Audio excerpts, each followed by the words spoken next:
है तो वो बच्चा आकर के जमीन पर पड़ जाता है और जमीन पर तब पड़ता है उसके आने से पहले वहां दुनिया का कचरा गिर जाता है, उसी नरक में आकर के, यानी पहले से ही वहां नरक हो जाता है, तब आकर के उसी नरक में और जब पड़ता है तो मूर्छित तो हो जाता है, यानी जन्मत मरत दुसाध तो हो ही, इतना कष्ट होता है जन्म लेते समय और मरते समय कि वो मूर्छित हो जाता है। और जब मूर्छित हो जाता है तो धीरे धीरे जब होश आने लगती है तो जैसे कोई कीड़ा इधर उधर अपना शरीर करे, कीड़े की तरह धीरे धीरे हिलने लगता है। और जब जरा सा आंख खुलता है और ये देखता है तो रोने चिल्लाने लगता, कहाँ कहाँ कहाँ भगवान गए, खोजे लगा तू भगवान दिया ना दिखाई, कहाँ गए। जब ओकरे भूख लागे तुरंत रोवे शुरू करे, जैसे दूध पाए तैसे शांति मिल जाए। इतने बाद धीरे धीरे आगे बढ़े, जब आगे बढ़त बा वही समय सोच लिया माता जी किया कि निकाले नहीं, मच्छर आवत बा काटत बा, माछी बैठ के काटत ही, चिमटित पहुंच के काटत बा, लड़किया रो ही सकत है जो उसको बताया ना सकत कि काहे कम हुए। मच्छर में हाथ बा लेकिन ओका इतना ज्ञान ना दे कि इसने हाथ के लिए बस ऐसा भाग गया। हरी बात बा मने रस के ना ऐसे कैसे रस के शांति मिली क्या तो ना है बा और कोई ये एक सही सब बचपन आप लोगे तो पढ़ाई वाला हमारे यहाँ बचपना के बाद यानी पढ़ाई लिखाई में दुनिया के बेचारे डांट मार फटकार पावत रहा उनके एक आप होगा जो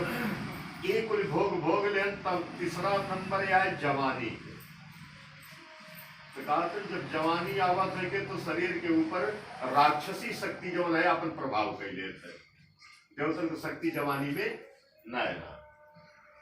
लड़कपन में रहे, पौगंड में रहे, पढ़ाई लिखाई समय में रहे, लेकिन जब जवानी आए तो हमें देवतन की शक्ति किनारे हो लगे और राक्षसी शक्ति। तो वो न अपने महतारी के समझे, न बाप के समझे, न बड़े भाई के कथा और ना जवन है तमन हमें है कि घर के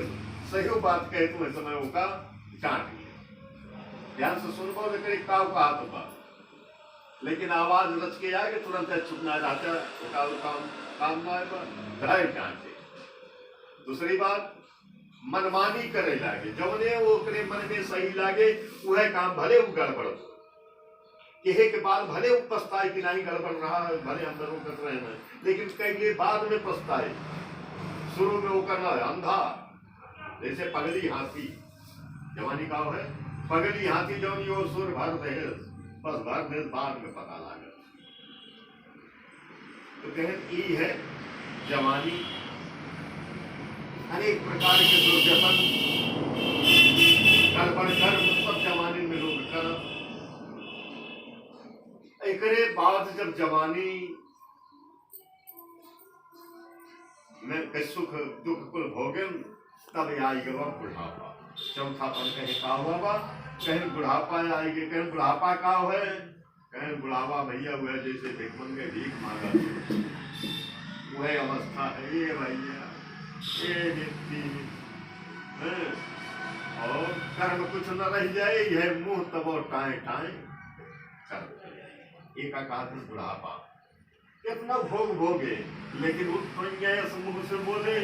आओ बताओ अच्छे अच्छे जरिए अच्छे अच्छे पहलवान खेल उनके मुँह के आगे, तो कहना नहीं का बुढ़ापा कहा। तो जवानी में तमाम गलत कार्य करे लागे, गलत लोगों के साथ करे लागे, घरे वाले कहा माने लंपट हो जाए, पूजा पाठ या हमें बिरले लोगों के मन कहे नहीं इनमें कुल कहे तो गुस्सा लागे। तो भगवान कहा था हमार माया का है स्त्री पुरुष का कंट्रोल में करे खातिर हमार माया है, वो हमार माया की है कहे स्त्री तो कहे कि स्त्री के भाव भंगिमा आंख के ऊपर के जमुन भाव भाव कहीं ना अगर मुस्कुराए कि केहू के ऊपर ये अपने घावों के निशाना लगाए दी तो जो धनुष के ऊपर बाण मारे उतना दर्द न हुई होगा जितना इनके भाव भंगिमा से हो जाएगी। तो इनके प्रति